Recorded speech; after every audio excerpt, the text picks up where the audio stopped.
I want to welcome everyone to our Coffee and Conversation group. My name is Sarah Carell. I am the founder of The Power of Our Story.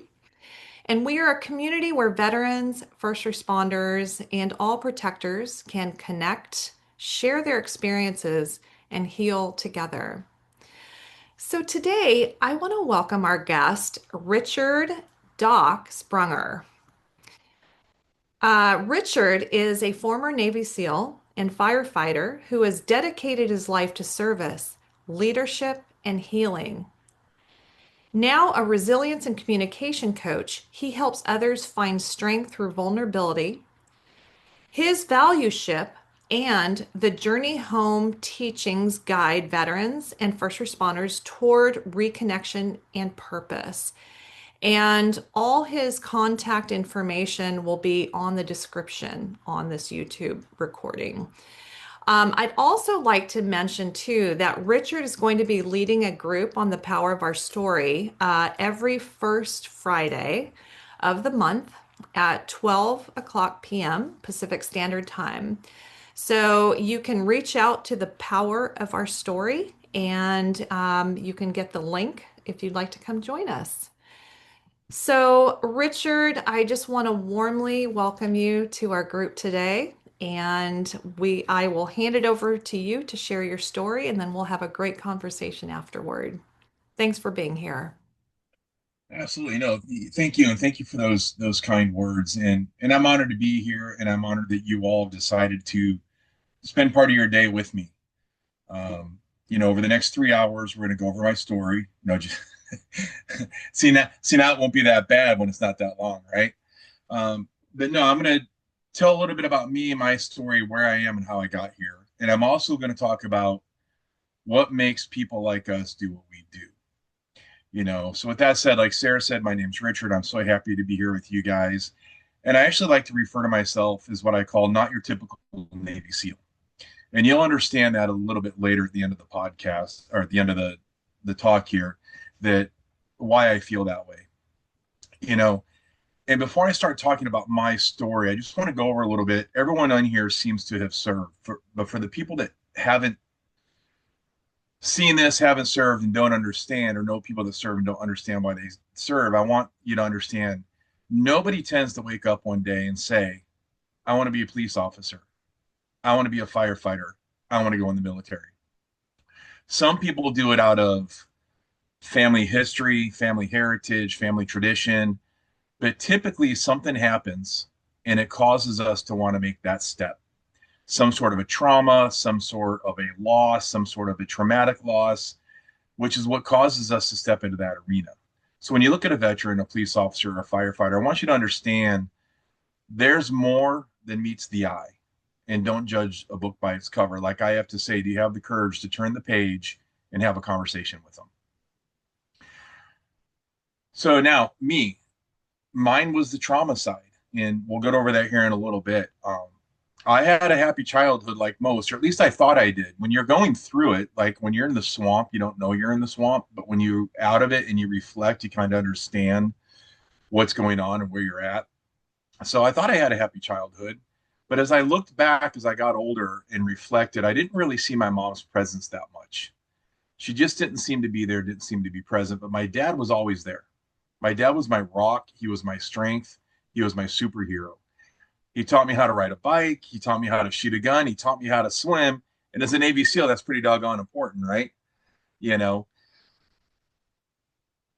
I remember one of the things that we used to do for fun and play is when I knew he was coming home from work, I would take my tennis shoes and I would point them in the direction I was hiding in the house. And I would take a toy gun and I would put on the tennis shoes. And he'd come home and he'd grab the gun. And the first thing he'd do was come find his little boy. And he'd hunt for me in the house. I'd jump out. We'd do cops and robbers, cowboys and Indians, whatever you wanted to call it. But we always just seemed to have fun. He was always there. I remember watching movies with him. I remember the pillow. I can describe the pillow that we laid on to watch these movies. He was everything to me. And then at the age of 12, everything changed. I was sitting on the couch waiting to go roller skating with a church group, which we did about once a month. but I couldn't go until my dad got home and gave me a ride to the church so I could get on the bus and go roller skating. Well, he didn't show up, and then he didn't show up, and then he didn't show up. And I felt so much guilt later because I actually started getting angry at him for not showing up. And I didn't know where he was. I didn't get to go. And then my mom and grandma came home, and they were, for lack of a better word, hysterical. She was wrought with grief. My mom was wrought with grief. My grandma was trying to console her. And that's when I found out my father would never be coming home again. He got killed by a drunk driver on the way home. And I didn't know it at the time, but it changed everything in my life more than I thought. As people started coming to the house to console and to be there, my mom's grief was so heavy that they went to her and they went to her and they went to her. And my sister wasn't home yet. Somebody had to go get my sister. And I was left in the corner of the room kind of by myself with my own emotions and thoughts. How does a 12-year-old put into perspective that their dad's never coming home and that you're alone as well? My worldview was shattered. And then what made it worse was I ended up losing both parents at the same time, not physically, but emotionally. My mom had become so overwhelmed with her grief that she became almost catatonic, almost coma like, and wasn't able to show up and be there for my sister or me. And we ended up having to move in with my grandparents for probably 6 months or so. And I was still left alone. I didn't know at the time, but it started me on a quest of hyper achieving everything. And as I looked back and with the help of some therapists and reflection paperwork, I was on this 30-year quest of trying to make a dead man proud, trying to earn my father's love. How can you live up to that? How can you even do that? It's so much weight to put on yourself to try and do that. It's almost impossible. But I want to take a minute and talk about the people I was surrounded by. You know how they say it takes a village to raise a child? Well, I am a product of a village. I had my grandma, who we called the Godfather. I think you guys all have a grandma. You can understand that. I see some smiles. She ruled the roost. And where we eventually ended up moving into a campground, I'll talk about that more in a moment. She was like the mayor. I mean, Lillian was the mayor. She was the Godfather. And then I had my grandpa, who tried the best he could, but he was closed off, and he just supported me the best he could. My brother-in-law at the time, I have great love for. He was my sister's boyfriend, and every time they would go out, he'd be like, "Let's take Ricky. Don't leave him alone. Let's take him." So he would take me to movies and dinners on dates. And then my aunt and uncle really stepped in and kind of became surrogate parents when my sister wasn't there. And then there's my sister, and she literally ended up being my guiding light. And I never knew until I got older how much she was there for me. So for those that know single parents or have had siblings that have taken them, raised them, and helped them, reach out to them and tell them you love them, because it literally, I think, saved my life. So after my dad was taken from us, we ended up actually losing the house as well, because the gentleman that killed my father, it was his fifth DUI. He got sentenced to 6 months in jail. He served 60 days. This is back in 1982. So it didn't have the stigma then that it does now. And after he got out of jail, he ended up hitting another woman, DUI, and putting her in prison and putting her in the hospital.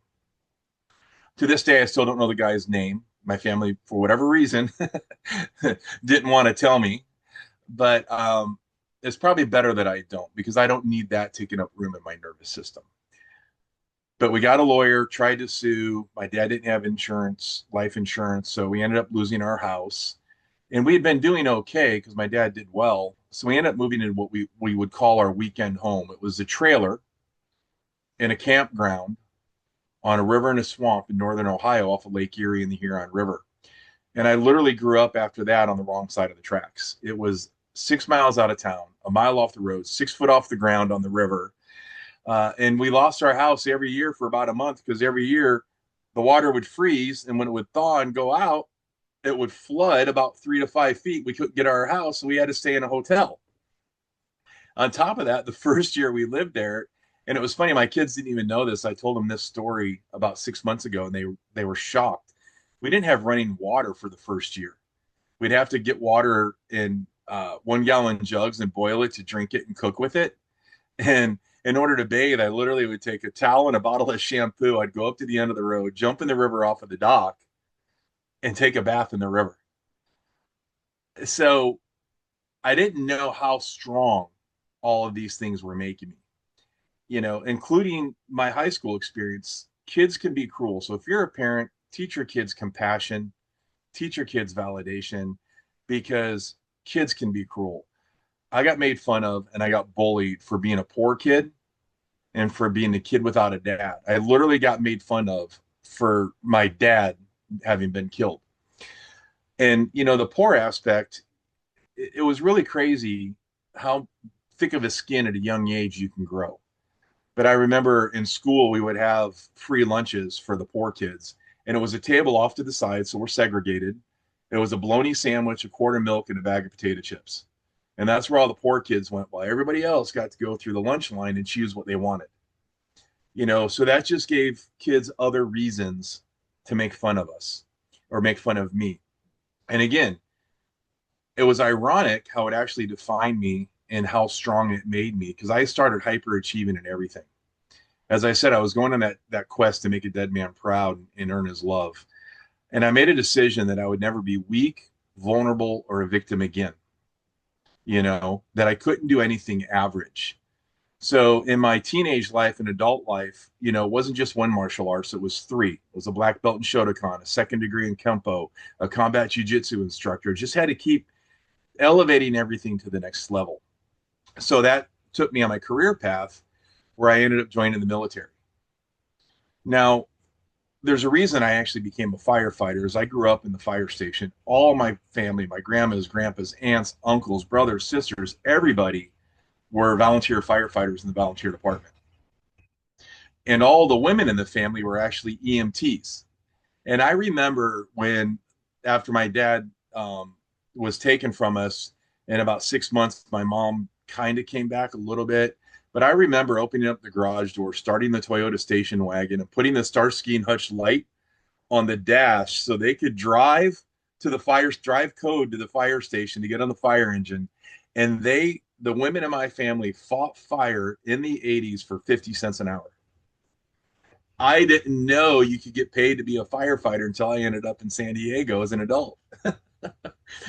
you know, but so back to joining the military, I had to be a medic because everybody in my family was a medic, but that wasn't good enough. How can I stand out? So I became an 8404 medic, which is a Marine medic, and I started, doing trauma courses to be a medic with the Marines. And I'm like, no, they're not tough enough. No offense to anybody in the room, but I'm like, who are the toughest guys in the military? The SEALs. They're the badass sons of bitches in the world. So I actually wanted to be a medic with the SEAL team. I didn't actually want to be a SEAL. I wanted to be a medic with them to provide care for them.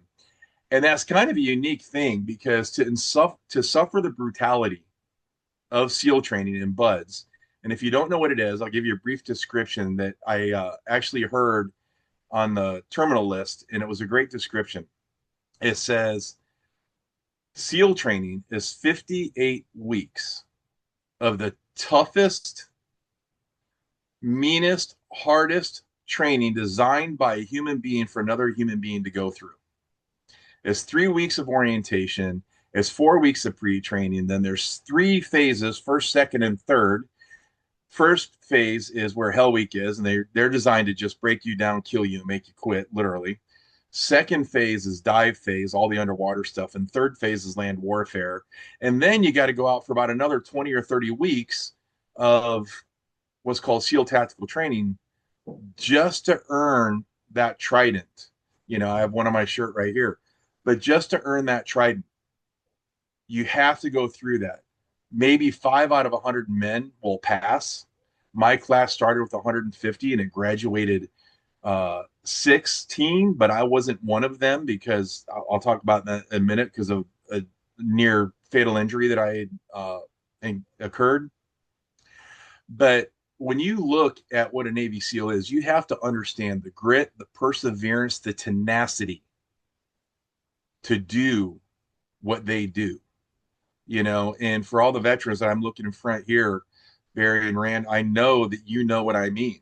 And it's a different kind of brotherhood than even the fire department. And I've been lucky enough to be a member of two fraternities, the firefighter fraternity and the military fraternity. And it's been two of the best things I've gotten to do in my life other than being a family man.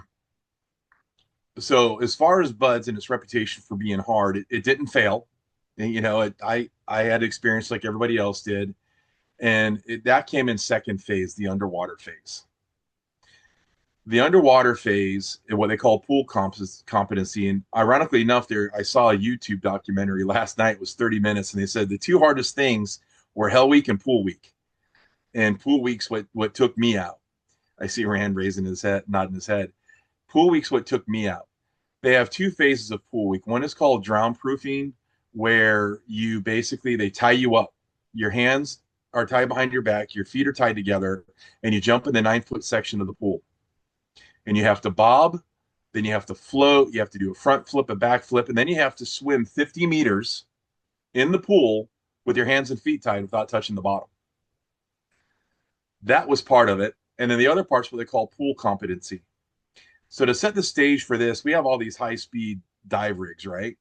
Well, remember the old James Bond movies where they had the two big scuba tanks and they had that corrugated rubber hose that came around, the soft rubber hose? That's what they put us in. And the reason they did that is those hoses are easier to tie knots in, and you can take away somebody's air supply. And that's what pool competency is. They throw you in your dive gear, they throw you in the 9 foot section of the pool. You got to get on your hands and knees and crawl along a line in the pool. And if you deviate from your line, it's a fail. And then the instructors are up there circling like sharks, and they come down and they start attacking you. The first phase we call surf torture, and that's imagine getting tossed around in the waves in the surf zone. They come down, they take your mask, they take the regulator out, they take your fins, they spin you in circles, they flip you upside down, they turn you around, disorient you. You have all while you're holding your breath. You got to sink to your knees, follow a specific set of protocols. If you deviate from the protocol, right, Chief, like, you know, putting on your breathing apparatus, if you deviate from the protocol, you fail. And I mean, this is, God, 40, 50 years ago probably 40 years ago that I went through this. And I still remember, you get on your knees, you take your weight belt, you put it on your calves behind your knees, you undo the left strap, right strap, waist strap. You unfuck yourself. Sorry, that's basically because that's what you are. And you fix the knots, you fix everything, and then you got to go right strap, left strap, waist strap, weight belt. And if you deviate, you fail. So they're teaching calm under pressure. They're teaching you to increase your fear threshold. They're teaching you to ignore the pain and still be productive. And then you start crawling again. And then they come down, they keep attacking. They start tying knots in your regulator. They take one hose off the regulator to tie in a knot, then you have the other one. And you got to go through the same procedures every single time. And then at the end, when they tie what's called the whammy knot, you can't get it untied. There's just no way. You can't, but you have to try. And then when you think you can't get it untied, you go like this, and the instructor comes down and he gives you a thumbs down. It's like, oh crap. So you got to keep working until you can get it, or until you go like this and he gives you a thumbs up. Now, mind you, you're still holding your breath in 9 foot of water. And he gives you the thumbs up finally. And once he does, following that same procedure, you have to disengage, right, left, right, waist, dump the tanks, stow them neatly, not just leave them, but stow them neatly, put your weight belt on it and give him a thumbs up. And if he thinks you've done well, he'll give you a thumbs up. If he doesn't think you're struggling enough, he'll literally look at you and you got your thumbs up. He'll look at you until you start doing the guppy, you know, that air hunger, that gulp. He'll wait till you start doing that. Then they'll give you the thumbs up. Then you get to surface. Now, the thing about compressed air is when you surface, when you're breathing compressed air underwater, if you have this much air in your lungs. When you surface, it becomes this much. So that's why you have to exhale when you surface. So the first time I tried pool competency, spoiler alert, I didn't make it. I didn't get that far because when they tied the knots and I was trying to undo the knots, I was breathing air and water at the same time. And I started coughing. And unbeknownst to me from Hell Week, and what Hell Week is, digress for just a moment, is everything you do in the first 5 weeks of SEAL training, you do in the fifth week. They keep you up for 6 days straight. And I didn't know this until I became an instructor. They have to give you 2 hours of sleep a week, mandated by the Surgeon General, otherwise it causes brain damage. So that's they have built-in naps, 2 1-hour naps during the week, and otherwise you're up for 5.5, 6 days. Well, I had pneumonia, and I didn't know it. So when I started coughing, that spot on my lung that had pneumonia literally burst, and I collapsed my lung, and I started vomiting blood in the pool. And I still remember Instructor Blackwell at the time. He basically saved my life because he grabbed me and he started pulling me up. That is, he was pulling me up to keep the other lung from collapsing. He had to punch me in the stomach the whole way up to cause me to exhale to keep that air coming out. And he was moderately successful. And what I mean by that is the lung didn't collapse, but it perforated a small hole. And I still remember it vividly. They threw me on the pool deck, and the pain, I've never felt anything like it. It felt like somebody reached in and grabbed a rib while I was awake and ripped it out. And I was convulsing literally and vomiting that pink frothy blood that you've probably seen on movies, right? And then they put me in this thing. It's an orange basket. It's called the KED sled. And they threw me in the ambulance, took me to medical, then took why they didn't take me to the ER first, I don't know, but they took me to medical. And I remember by the time I got there, I was like, my own blood was sloshing around. I'm laying on my own blood. And then they go to take me to the emergency room. And if you're a medic and a patient, the last thing you want to hear is get the intubation set ready. And that's what you see in the emergency rooms where they have the tube that goes down your throat. And that was the last thing I heard.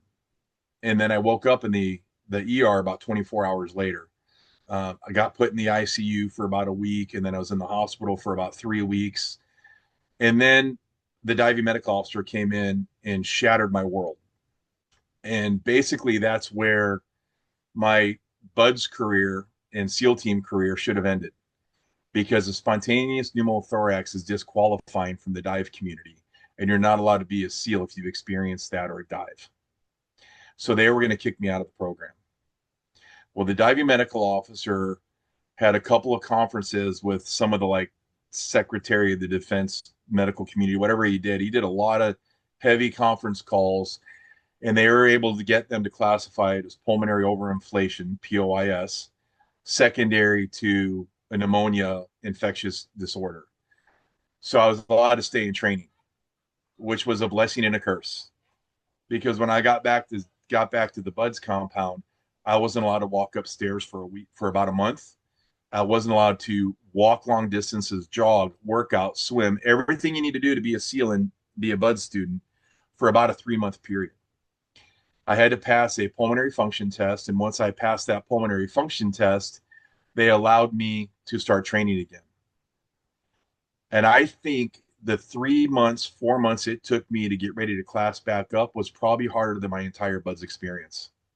I couldn't breathe. I had no endurance. I don't know if you've had COVID or pneumonia, but afterwards you try and start walking or running, you just have no energy.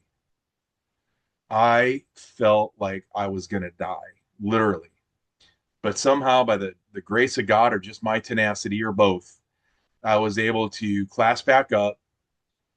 I had to start first day of second phase, had to go through the drown proofing, the hands tied thing again.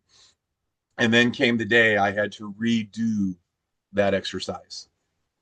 And I remember I was scared to death and also numb to it at the same time. And Instructor Blackwell came up to me and called me aside. And he said something that I'll never forget. And I actually use this with the men that I coach now. He said, Sprunger, remember, yesterday's fumbles don't lose tomorrow's games, and yesterday's touchdowns don't win tomorrow's games. Today's a new day.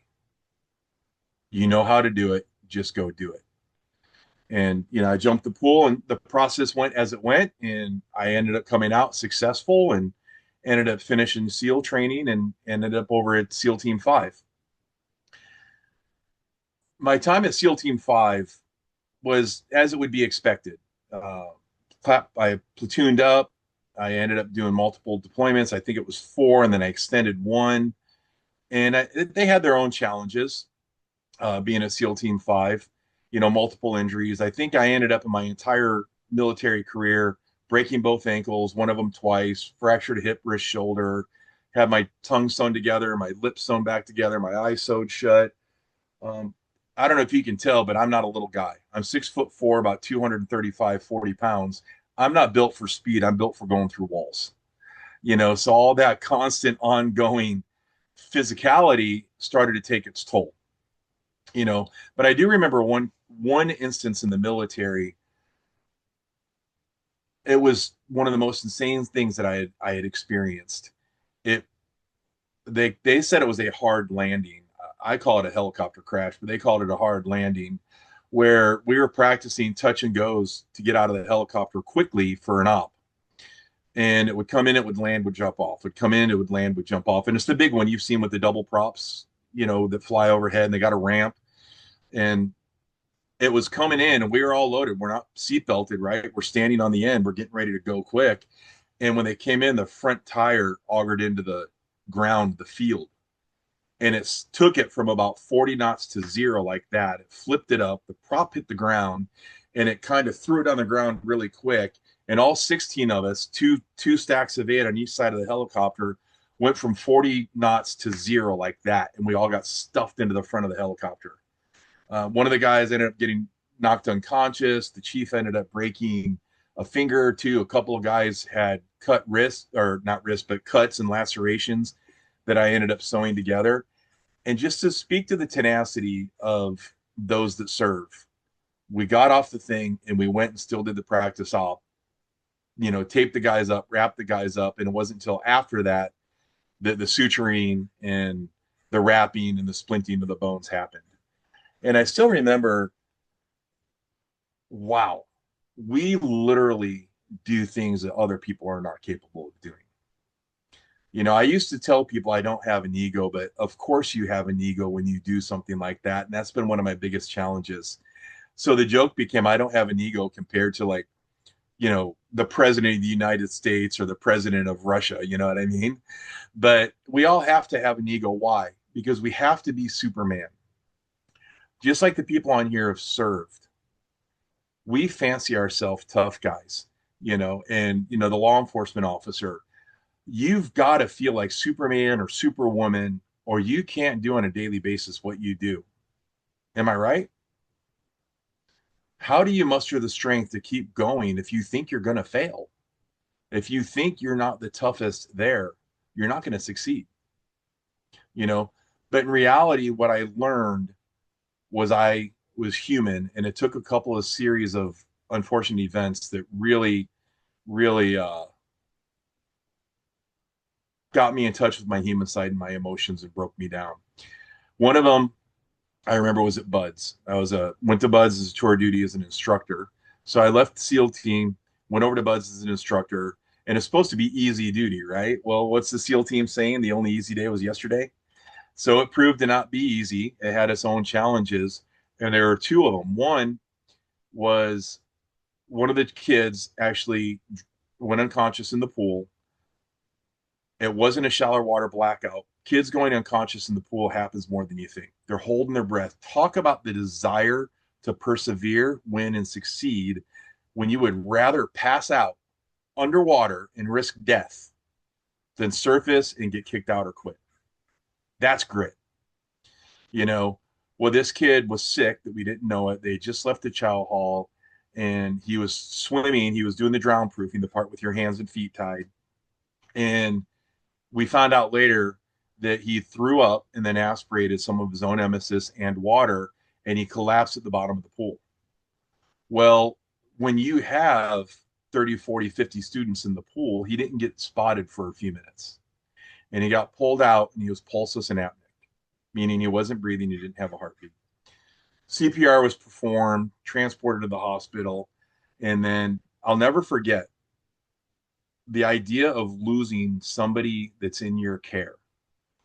I'll never forget being in the emergency room at the hospital and his mom coming in, and the family got there finally to see him before, unfortunately, they ended up, making him a donor and ending his life compassionately. I saw his mom and we made contact in the emergency room.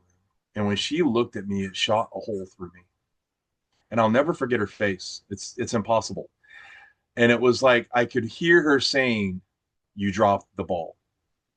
I gave you my son. I said, take care of him. You dropped the ball." And to this day, I still remember his name. I still think about him and I still think about that moment. And it's hard.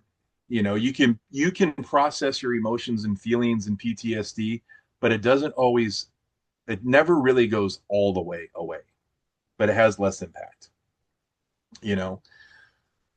And then the day that ended my military career, I'll never forget it. The obstacle course. I don't know if any of you guys have ever seen documentaries of the obstacle course at Buds, but it's about a half-mile loop. There's, I think, 15 obstacles on it, and they're all designed to challenge you, break you, and make you not succeed. And as an instructor, we would go out at lunch sometimes, go, "Hey, let's go on the obstacle course real quick." And it had rained and it was wet, and it was the second wall. It's the high wall. It's picture Batman climbing a wall with a rope. That's the wall, and it's about 12 or 13 feet high. I got to the top and I flipped my leg over and I fell because it was wet. I didn't get a hold of the rope. So I fell 12 or 13 feet. I landed straight legged. I didn't do a parachute landing fall. I didn't buckle my knees and roll. Straight legged. My left leg went in a hole and my body went one way and my knee went the other. And I felt the pop. I thought I snapped my leg in two. The surgeon later told me I probably should have. That would have been better. Long story short, my buddy Reggie got me to medical and I ended up in the surgeon's office. And it's funny, they called it the happy triad. Well, that's if you're a surgeon. If you're the patient, it's the unhappy triad. So if you don't know anything about the knee, there's 4 or 5 ligaments down there that keep it intact. And I severed one, tore another, and then tore the meniscus, the cushion inside. So major reconstruction. They replaced the ACL. They repaired the MCL. They repaired the meniscus, but they used the wrong kind of graft. So instead of having an 11 millimeter meniscus, I had a 13 millimeter meniscus. So I spent the next 10, 15 years just grinding away at the knee, which ultimately ended up in a knee replacement. But at that time, I was forced to make some decisions. I couldn't run like I used to. I couldn't do the job like I used to. I wasn't going to go to the fleet as just a regular sailor. So I had to make some decisions to find something safer to do. I was going to be a PA and stay in the Navy. Well, my wife shared with me that the two people she never wanted to be with was somebody in the military. She married me when I was a SEAL. That's ironic. And a medical officer or a doctor because of the schedule. So I ended up, leaving the SEAL teams to have a safer, easier career and became a firefighter. you know, Now a lot of people smile when I say that, but the reality is it was physically, but it wasn't emotionally. And what I learned is the things that I had ignored and override was our saying, ignore and override. The things I had tamped down in the military were exacerbated by the fire department. And there were a couple of significant calls that really took me to my breaking point because I still felt like I was Superman. And I remember one call that I really noticed I had some problems. We got sent on this is dispatch code. It's called a hemorrhage laceration, and we're going up a set of stairs to a condo in Point Loma here in San Diego. And my body literally froze. And I learned later it's a somatic experience, but my body froze and I couldn't pick my feet up. I could smell the blood. And the guys are like, "What's wrong, Rich?" I'm like, "It's bad. I can smell it." They're like, "Shut up. Come on." I'm like, "No, I can smell it. It's bad." And I had to literally pick my legs up with my hands to get up the stairs. And we got up there, it was bad. The gentleman was laying in probably a 15-foot pool of blood. He had cut his arm during some reconstruct or remodeling of his house. And it was so bad that when we put him on the gurney, he'd pass out. When we'd lay him down, he'd wake up, you know. And people are like, "Are you okay?" I'm like, "No, I'm fine. I'm fine." But I'm like, that's not normal. And so I started seeing a therapist a little bit here and there, and I come to learn what PTSD was. And I call it the bear. I affectionately call it the bear. So imagine you're on a walk in your favorite walking trail, and you hear some rustling in the woods, and you turn your head, and there's a bear there. And it's big, it's mean, it's snarling, and it's coming after you. And it starts to charge. What do you do? Well, first, you might pee a little, and then you might pee a little bit more, and then your body takes over, and you go into fight, flight, or freeze. Your heart rate goes up, your blood pressure goes up, you shunt the blood from your arms to the organs to survive, and you just want to live. And that's fine if you're in the woods and you come across the bear. But for me, that bear lived inside me as a form of PTSD, and I never knew when it was going to attack. I started having panic attacks and anxiety attacks, and out of nowhere, that feeling that I just described would hit me. So I started going to a program we have here in San Diego. It's called Focus Therapy. Thank God for Dr. David Bond, who exposed me to EMDR and some healing to start processing. And I started thinking I was doing better. Then we had another call, and this one I call Baby Girl. A family was visiting from the East Coast. They're in Point Loma in San Diego. And it turns out that there were about 60 different incidents at this intersection, and the city didn't do anything about it. And they ended up getting in a lot of trouble because of it. This family crossed the street that was visiting, and the mom stepped out of the street, and then the father and the baby got hit by a Suburban. And when we showed up, it was bad. And I ended up working on the infant by myself with a police officer. And I'll never forget, I saw a lady over here rendering aid to a gentleman. I'll never forget her short blonde cropped hair, champagne colored blouse, and white jeans, working with the civilians on this guy. And now I'm over here working on this baby, and then I feel this presence drop down on their knees, and they're a foot from my face, and it was the same lady, and she looked at me and said, "How's my baby?" And I had another freeze. I'll never forget her face either. Ended up getting in an argument with one of the guys, bystanders, trying to help me, saying that she's going to be okay, and she wasn't. But he was the doctor driving the Suburban that hit him. So, long story short, they ended up the father and the baby both didn't make it, and that was the straw on the camel's back for me. I remember telling the crew, "Hey, I'm fine. I'm fine. I'm a Navy SEAL. I'm fine." I laid in my room every night at work and cried my eyes out and literally cried myself to sleep. And every time I closed my eyes, all I could see was her face. And then I started to do what I call dimming my emotions. I was denying them. I was denying my feelings, my thoughts, my heart, my own energy. I was isolating from people and my own feelings, and I was medicating with alcohol, more alcohol than a human being should probably be able to consume. I would open a bottle of Jack Daniels at noon, it would be gone by the end of the day. And I could do that 3 or 4 or 5 days in a row and then go back to work and then somehow still function. Risky behavior, 100, what I called 102 therapy, 100 miles an hour on two wheels on my Harley, you know, just doing anything to get rid of these emotions. And then drinking and driving on my Harley. And for a kid that lost his dad to a drunk driver, that's when it hit me that I'm gone. My fear threshold was gone. My behavior's gone. I was literally at that point, I felt broken. And when I had initially started doing therapy, I'm not going to lie, I was doing it in part to get my wife off my back because she kept pushing and pushing and pushing. I was already carrying so much I couldn't carry anymore. So I went to therapy. Sorry if you hear this, sweetheart, but I went to therapy to just get her off my back. But when I remember being off for a set of 4 days off, I think 5 days off, and I went through 5 bottles of Jack Daniels, some tequila, and a couple of Mike's Hard Lemonades, and that's when it hit me. I was in bad shape, and that's when I started taking it seriously. Went back to focus, found a somatic therapist. Thank God for Leslie Boyd. Specializes in somatic therapy, which is the body outside of the mind, and helped me process these things that were in me that and help get them out. And then my wife and I began a healing journey as well, because we weren't in good shape. We decided to enter in some relationship courses, some relationship coach courses, and training courses. We both became relationship coaches, communication coaches, resilience coaches, and we did all that in the hope to just save our marriage. But it was in the process that of doing that that we realized the mission was bigger than ourselves, that this was our passion, that we needed to do this to help couples and family members through what we were experiencing. And so we started healing, doing better, and that's where my mission statement came in, my manifestation statement of reaching 100,000 men and having a conversation with them. That started my first book, which is The Journey Home that I'm working on, which is the making, breaking, and healing of a Navy SEAL. Healing, still in process. And then VALUESHIP became the title of the second book that I'm working on. And VALUESHIP is the 9 characteristics to add value in any relationship today.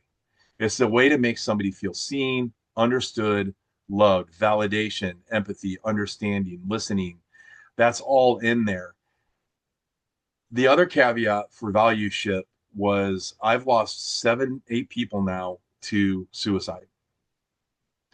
5 Navy SEALs, toughest guys you ever know, buddies of mine, buddies I deployed with, 2 firefighters, and then most recently, a couple months ago, a strong acquaintance of mine decided life was too heavy and nobody knew, and he took his own life. So my passion and my mission now is working with men, meeting men, coaching men through that VALUESHIP principle to hopefully have a conversation that helps them feel safe, seen, soothed, supported, and understood. So maybe they can be here one more day. That's my passion now. I've added a lot of suicide training, education, trauma through the International Association of Firefighters, because I really want to change the world and save lives by working with men. And I didn't realize how what I've been through would have caveated me to this. So every time I tell this story, there's a little bit of hope in me that I can lay something else down to rest. I can lay something else aside. And I hope with you guys hearing this story today that you somehow have been able to lay some things down as well, or give you some awareness to help somebody in your life. I still fancy myself a tough guy. I probably always will, even when I'm in my 70s. There's a movie quote from, I think it's the Acts of Valor, where one of the SEALs said, "The thing I fear about growing old is that grown men won't fear me."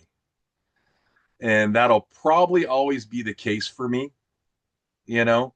And there's a quote from a book, The Things We Carry, that says, "A grown man would rather die in combat than face the thought of cowardness."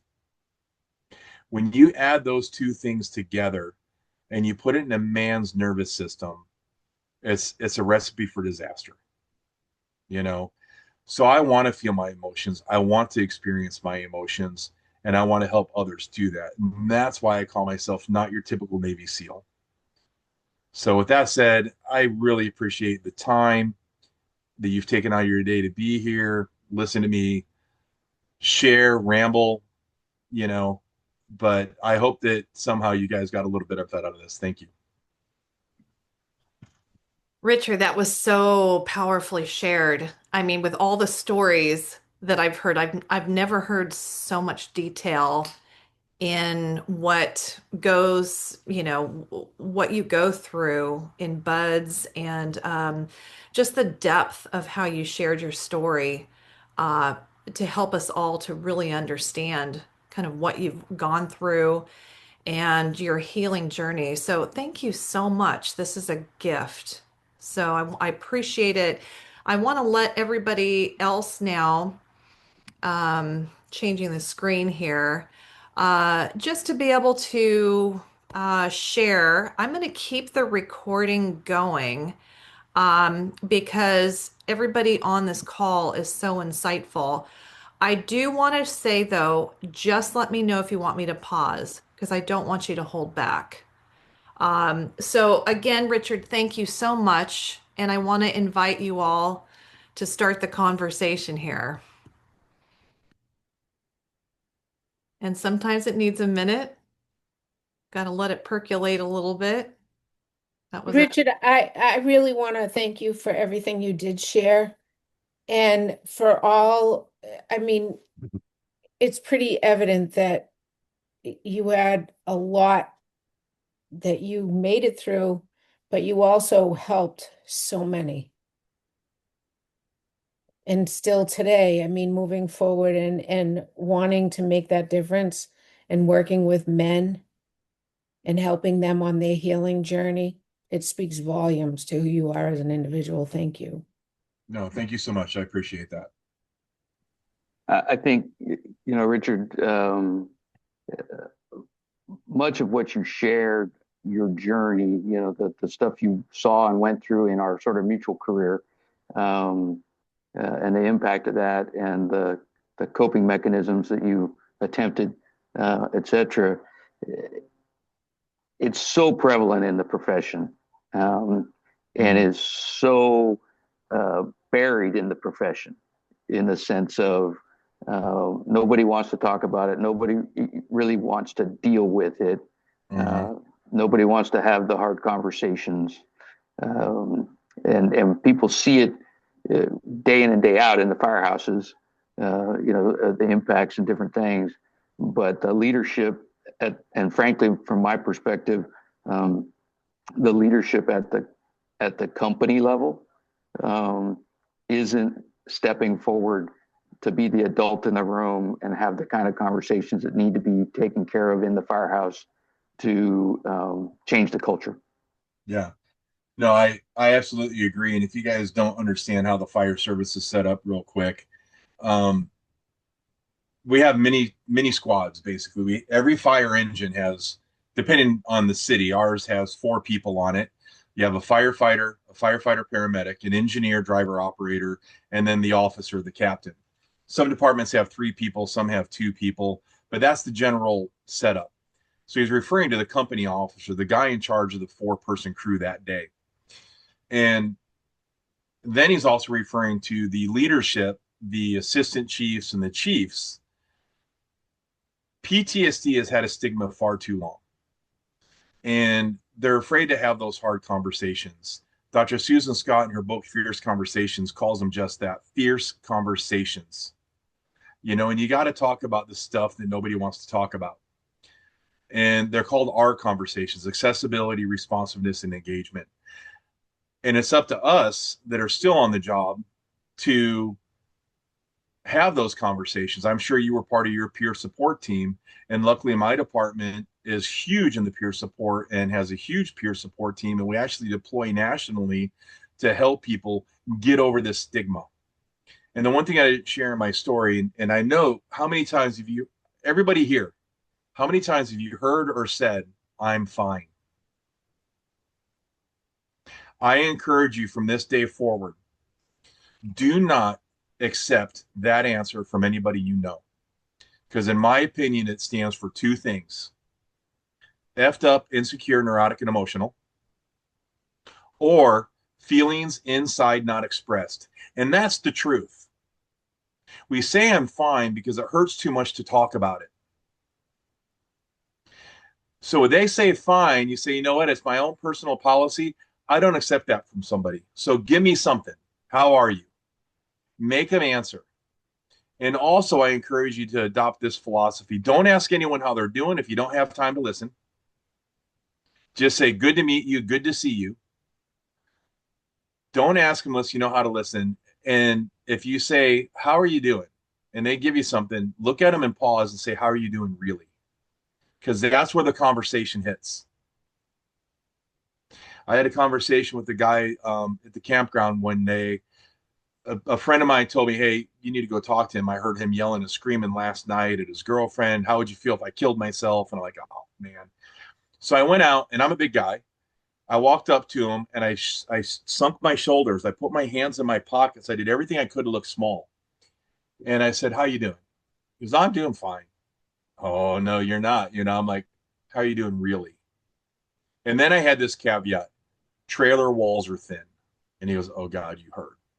And it prompted a 30-minute conversation and multiple campfire conversations to help him offload stuff. So don't ask if you don't have time, and don't accept the word fine. I mean, I'm with you there. We need to have the courage to speak up and be advocates for people that might be struggling. Thanks for that, Kim.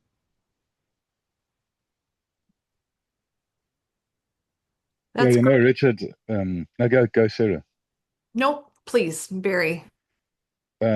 Your story really resonated with mine as a medic. They were early days, and we were known as with the short shorts and the brown t-shirts and the running shoes Yeah. and everything draped. I had drips and drugs, and then all the, the claymores and everything else draped around me. I don't know Yeah. how we walked, but Yeah. yeah, it brought up stuff. I mean, it brought up one very interesting one, and I always, for a lot of my life, I went, I'm fine, I'm fine, I'm fine. I pulled a bloke out of an ambush at about 2 in the morning, and he literally burnt to death in front of me. Couldn't get a tube down his throat. Woke up the next morning, and it was just this charred bloke on a table. And then it also reminded me of the four of us were on an operation, and we were called into an ambush that had just happened, and guy was lying in a thorn bush. His veins had collapsed. So I got on top of him, trying to get the drips in, couldn't get them in, turned around, got a cannula full of his blood in my leg. So, so now look at this, and the guy's watching me make a total mess up. So I grab a syringe. The needles in those days were this long. So pumped it full Yeah. of antibiotics. I looked at my leg, and I went, this is not going to be nice. Threw it in.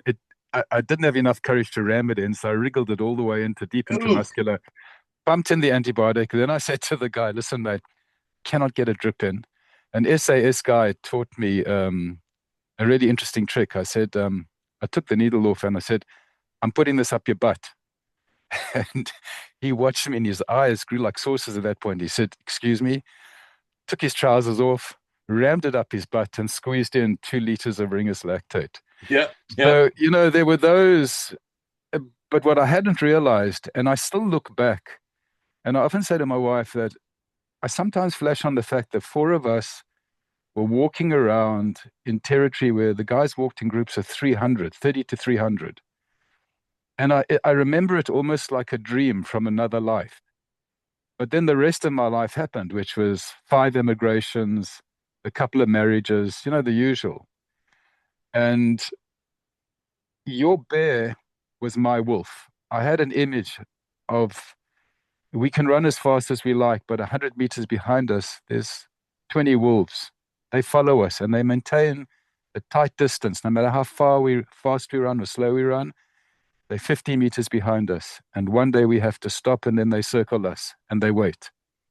Mm-hmm. And I figured I was never going to have a conversation with those wolves. So I started running. I started 10Ks, then I do 40Ks, 42Ks. It wasn't enough. And then I started doing, and Rand would know this feeling. And then I started doing the ultra marathons. And eventually I was I was going to kill myself running. At 66, I would head out here into my trails. For us, it was 41 degrees, but I mean, it's the heat was that if you went outside, it sucked everything out. And my wife would just shake her head, and I would get out there. I'd wait once a year for this, and I'd get out there, and I was just smiling, and I would blow it down the trails, and I could feel my heartbeat. I'd look at my watch; it was 200 beats a minute, and I could feel heat stroke on the edge. And this is at 66. So it took a long time. You can't run away from that pain. And the I'm fine stuff. I mean, Rand and I are a similar kind of generation. And man, we are professionals at I'm fine. Yeah. And I can see sometimes when we'll watch a movie, and I know that when I've often said it, when I strip away everything, all the stories of my life, at the bottom is the grief. Yeah. And I'm not comfortable with that emotion. It's a tough one. And we'll watch a movie, and she'll say, how are you? And I'm fine. And in my head, I'm going, seriously, how dumbass can you get? You're a psychologist, you're working with guys, and you're telling your wife you're fine. Right. So it's hard earned work to get to the bottom of that stuff. And I suspect, I can't speak for others, but I know I will do this till I take my last breath. But thank God I never went down the alcohol route. You know, I've meditated for 50 years of my life. I can sit for long hours. And I was probably the first and only vegan that ended up in the Rhodesian bush war. Um, but the nutrition and the body-based stuff and everything I've done has helped. But your story, the bear, really resonated because, man, we carry a bear. I carry the wolves, but the Yeah. wolf, the bear. And that bear's a tough one. It's a weight. It can, I always say, I think somewhere along the line, we hit the dial down switch. So we stop feeling, but we feel, but we stop feeling. It looks like we're stopping to feel. And it's just so difficult to turn that thing up again. It makes us good at what we do Yeah. because we don't lose it in a crisis. It's like you're just watching a movie. You get in there, you do it, you can go away, have a cup of tea. But that dial down switch is a dangerous one because we lose a part of our humanity. So, yeah, there's a price to pay. I call it the small print. Mm-hmm. And I often say to my wife that sometimes I feel like I need to, not, it's not so much in Australia here, but go and sit with men around a fire and have those conversations. I really love cold water. I'm a Wim Hof cold water bloke and stuff Yeah. like that. And have those experiences and be in that circle and and for a moment allow my body to go back into that place in nature where it can just sit and be. So your story really resonated, and I think your book is going to be really powerful. And I want to thank you because you were just interweaving with so much of my history and my experiences as you were talking. So, thank you, really, thank you a lot. I I'm not speechless often, and you kind of got me there right now. So I want to thank you for that share and the vulnerability. And I just want to see you in that, to not only feel that, to know that you're feeling it, then to express it in front of us. I'm honored and I commend you. And it feels like a lot, my friend. And I want you to know that my door is always open for a conversation, Boom. I'll take you up on always. that one. Yeah. And you talk about the campfire and the conversation. That's why one of the biggest things I do is men's groups. I got another one starting, I think it's sometime in November, and they're all online men's groups. And it's a 10-week process to take them through resilience so they can feel competent, capable, curious, and compassionate for themselves and in their own life and show up in their life. And yeah, I mean, you just shared so much there. Because of what you said, I'm actually trying to put together like a mini like SEAL team experience on the weekend. I'm trying to figure out how to put that together because we need, no offense to the women, but the brotherhood that the man needs to have is just a tiny bit different. We need to just be able to sit in the swamp and have people sit with us. So I love everything you shared. And, the analogy you gave of the wolf, I didn't mean to smile at it if I did, but it really made me smile because that's one of the chapters in the book, which is the shadows. Mm. And I don't know, Randy or Rand or Barry, are you jump certified? You've jumped out of airplanes? Okay. No, I walked for a lifetime. Yeah, screw that. Um, but one of the things when you go to parachute school or you go to free fall school, when you pull the toggle to turn, what you're doing is you're dumping air out of the parachute and it speeds you up. So when I went to free fall school, it was our first night jump, and the instructors were telling us, "Don't turn away from the shadows. Don't turn away from the shadows." This phenomenon happens when you're falling. You're falling at about 18 knots, right? And right before you hit the ground, you pull, and what it does is it puffs air, and when it puffs air, that's why you see people just step like they're getting out of a car. Well, when you get close to the ground and the moon's out, you'll start seeing shadows, and it screws up your depth perception, and you think it's another parachutist. So they said, don't turn away from the shadows. And I'm getting close to the ground. I see a shadow. I'm already nervous because I realized that I packed my own parachute. That was scary enough. And I saw this shadow and I was afraid of colliding with the parachute. So I pulled the cord as hard as I could. I dumped the air and I slammed into the ground at about 26 knots, you know, And I remember laying there and just laughing, like, you're going to remember this later. So the shadows are your wolf. And that's what I help men. The shadows are always there. Don't turn away from them because that's where the healing is. Yes, Toro. Yeah. I'll say It's it in the again. it's in the discomfort. Yeah, I'm here for a conversation, my friend. Cool. Thank you, mate. Yeah, absolutely. Any other thoughts? So much there. Wow, that was powerful, Barry. Thank you. Yeah, thank you.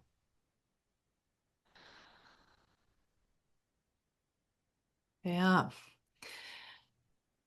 Well, Richard, I'm going to give everybody a little time here to collect the thoughts and but yeah, it is it's really great to hear people share about their thought process, like your childhood, your thought process, um, everything that happened to you as a SEAL and your thought process behind that. And then, what PTSD looks like and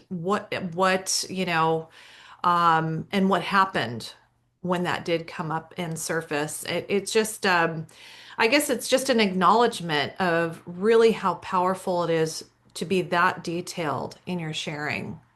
So, yeah, I just want to thank you for that. Looks like Rand is unmuted. Do you have something to say? Yeah, that was great. I appreciate all the insight. You and Barry are, you guys got a lot of knowledge and wisdom for sure. I came from the generation where you sucked it up Hmm. because there was no place to turn for help. And Right. what I heard you talking, I thought about take the time to listen. Take the time to listen. My first night in Vietnam, a man who was going home the next day committed suicide.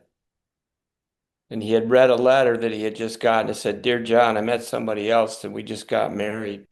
I know this is hard." He dropped the letter and picked up the pistol and never even thought about it. He was about 40 feet from me. Another man about 100 feet. And then after the war, and I came back home, one of my guys committed suicide on the phone. He was about 150 miles from me. He would not tell me where he was or what his phone number was. This is back in the 70s. Hmm. And and then eventually, at one point, I had a pistol in my mouth, a Ruger Super Black Hawk 44 with a 9-inch barrel. Luckily, I wasn't in a blackout. I did use alcohol excessively for many years to cover the pain. Hmm. And I finally got help when I went into, I never went to the VA until I was 67 years old and I went in handcuffs. And I went into the psych ward. I had to go through three doors to get in there. That was easy. Getting out those three doors was really pretty hard. Yeah. And within about 3 days, I realized I was not sober, but I was rational again. And these other people are really sick. Alcohol would put me in depression, and then so I've learned if people need to talk, I need to listen. Hmm. I need to take the time. If it's inconvenient, well, so be it. That's all I got. Thanks. Rand, I want you to hear me. I love you, Thank you. and I'm glad you're here. Well, I love your message, Richard. Thank you so And much. and again, thanks for sharing that with us. And for you and anyone on here, if you ever want to have a conversation, you know, I'm on LinkedIn. You can reach out. I'm here. Um, I'm glad you're here. You've been through a lot yourself. And it's fucking hard. You know. So thank you for sharing. Hmm. I do want to circle back to Jim real quick because I saw him unmute, and then we'll go to Ulrike. I just want to hit on this how are you doing question, type of thing, and because I think it's critically important, and it's a it's a foundational piece of what I do in the leadership program I work with, where we actually are trying to teach those leaders that I referred to earlier, those fire station leaders and stuff, how to sit down and ask that question in the right way with like tactical pause after, how are you doing? And then this tactical pause, and then inserting that word really, because the intent there is that you're signaling to the person that you truly care and you truly want to hear how they're doing. Um, and by doing that, you change that. You can pass in a hallway and throw that out there, right? And the person says fine as they're zipping by. But if you can throw that tactical pause in and throw that next word in, that stops them in their tracks, and they go, oh, they want to actually hear something, and so it changes that whole conversation. And again, that's one of those things that we're really trying to encourage people to understand how to have that conversation, sit down there, actively listen, acknowledge what the person says, and appreciate what they say, so that you build that relationship, and you get past that. I'm fine. Right. No, I couldn't have said it better myself. And you mentioned the word actively listening. That alone is an art. Most of us listen to respond. What I teach is listen to understand and understand their perspective. For all of us on here, we've been through a lot. We've done a lot. And what I realized I was doing at home, Jim, was if my kids or my wife would bring a problem or a concern to me, I was running it through the Navy SEAL and the firefighter filter. Well, that makes everything seem like nothing, doesn't it? I was looking at it through my perspective. And that's one of the questions Dr. Bond said to me. I was really throwing my wife under the bus on one session. And he looked at me and goes, I got a question for you, Richard. Whose perspective are you listening through? And I had to have him say that like 3 times. And it hit me. Oh my God, I'm using my filter to show her empathy. That's never going to happen. So you're absolutely right. And that pause, right? I mean, the pause is everything, Jim, because how often have we asked somebody, how are you doing? And when they say good, you're like, oh, thank God I didn't have time.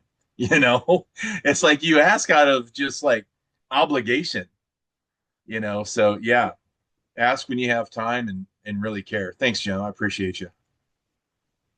Ori? Awesome. Thank you. Ulrike. Yeah, I think that somehow touches on everybody. Same statement. I'm circling back to take the time to listen, and of course, take the time to listen. There's like a million ways of practicing how to listen in different formats. And I would still come back to the challenge of take the time to ask. And I feel like if you're asking, how are you really? And you are not very practiced in holding the space, and you have a person across from you that is not practiced to trust you, even how meaningful it is. And even if they feel that they would want to and they cannot step over this part, I always feel like it's an invitation for us to practice that outside of the trigger points, to practice that for like, I always give this example that I love, and I have to remind myself daily to cross out the word I hope. Like you send someone a message and you writing to them, I hope you had a great birthday. And I think like, what is this person supposed to answer to that? Yes, I did. If they're very sharing, then they might say, yeah, we had family over. But what if you just ask? What if you say, how was your birthday? What was special for you on that day?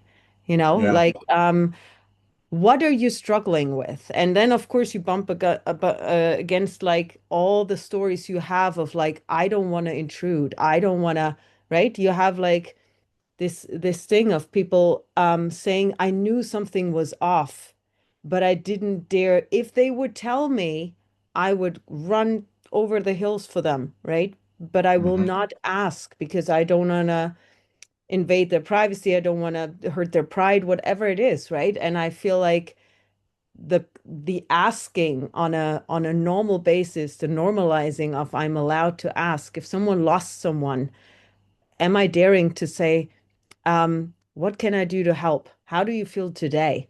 What is on your mind? Tell me something that that you've been struggling with today. What joy did you have today? Like normal questions that we somehow, because of we're all so busy, turn into I hope messages, which is a statement that nobody needs to answer anything to. Right. Um, and so this is something that I catch myself sometimes, and I'm okay with making the decision consciously to say maybe I don't want to know really a lot more, but then at least it's conscious. And if I want to know more, then I really ask. And I think that is for me the practice in my life to say, if I practice it more on a day-to-day basis, then I'm more practiced in the space with myself and with somebody else. When it comes to the things that really touch us, where we're having difficulty to open up. Right. So these are my five So, cents. so powerful, so deep, so necessary. You know, yeah, yeah. Anyone here ever see the movie with Kevin Costner, The Field of Dreams? If you build it, they will come. Well, there's a line in there: "If you build it, they will come." And this is one of the mantras I've adopted. If you listen, they will talk. If you listen, they will talk. But they got to know that you're safe, and they got to know that it's judgment free. So there's 6 core human needs: safe, seen, soothed, supported, and then expression and acceptance. Everybody wants to be seen and heard because they're so used to not getting it. So I'll just leave you all with a quick tool. I call it the cave principle. Men are big, dumb Neanderthals, and you got to give them something easy to remember. And when a wounded animal is hurt, they'll go hide in their den, in their cave. So just use the cave principle. If you don't know how to talk to somebody, here it is: curiosity. Be interested, ask. Curiosity, curiosity, curiosity. Right, Ulrike? How are you? How are you doing? Ask them, draw them out. And then attunement, be attuned to their answer. And then ask, what do they need? Ask questions that are appropriate to the conversation. And then validate, validate, validate, and then engage. Engage with them. And then, as needed, be empathetic. So if you can just learn that cave principle, and that's the only thing out of our entire time today that moved you or helped you, that principle alone will save lives. Thank you for that share. I really appreciate it. It's so powerful.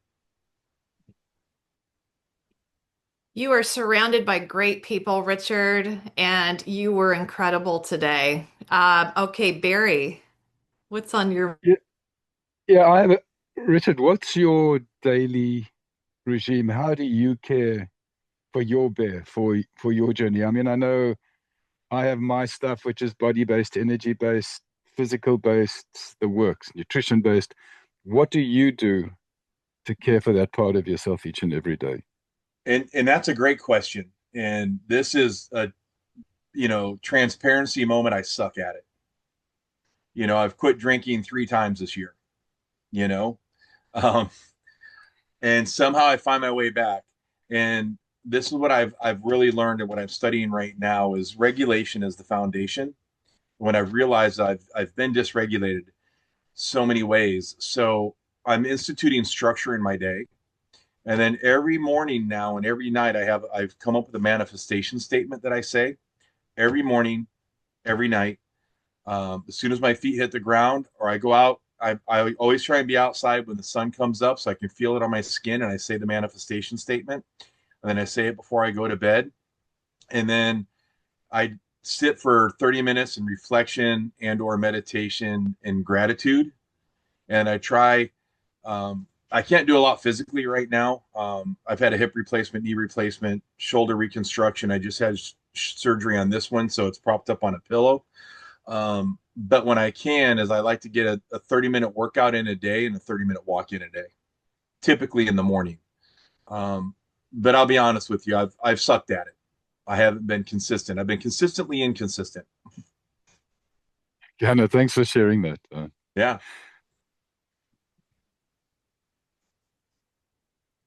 Any other? Sarah, I got one more thing that I want to throw out there. Yes, ma'am. With 22-0, the protocols that we are using, we are healing, curing post-traumatic stress disorder. It's no longer a life sentence. Mm-hmm. If any of you are interested in going through the process, you can call the number on 220.org. It's a free service for all our first responders and vets. It's not talk therapy. There's little, if any, content that you need to share.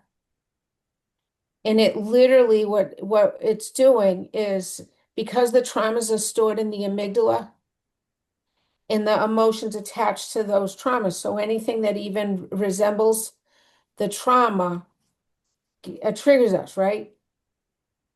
We go in, we get triggered, emotions are high, intellect is low, fight, flight, freeze.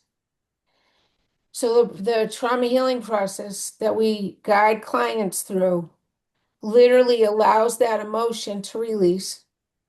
It can't reattach. And then the brain, and they've already done this scientific research on this, the brain is actually able to rewire. The amygdala releases the trauma there, and the memory goes to the hippocampus where it's supposed to be, literally neutralizing the experience. So you'll remember it, but it's not going to be a trigger anymore. It's neutralized. So for that, if any of you are interested in going through that process, I've had people go through EMDR and they say that this process is actually easier. If you want to give it a try, you're more than welcome. You can work with any coach that you feel comfortable with, you male, female, whatever we have veterans to, it's all free. Anywhere from 2 to 4 sessions. Thank you. So yeah, 220.org, and you can call that 800 number. And it's the number 22, and then it's written out 0. Yeah. Yeah. So awesome. Thank you, Terry. Well, listen, fantastic talk. If nobody else has any more thoughts or anything you want to add, Richard, what do you want us to walk away with today?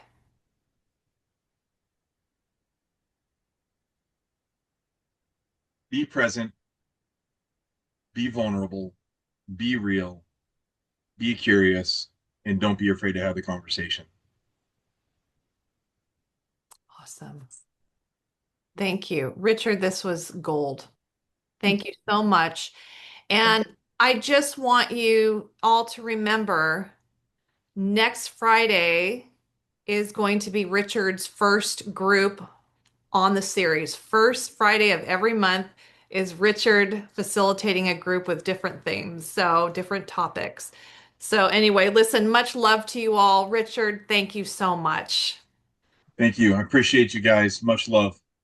Yeah, thanks, brother. Bye, y'all.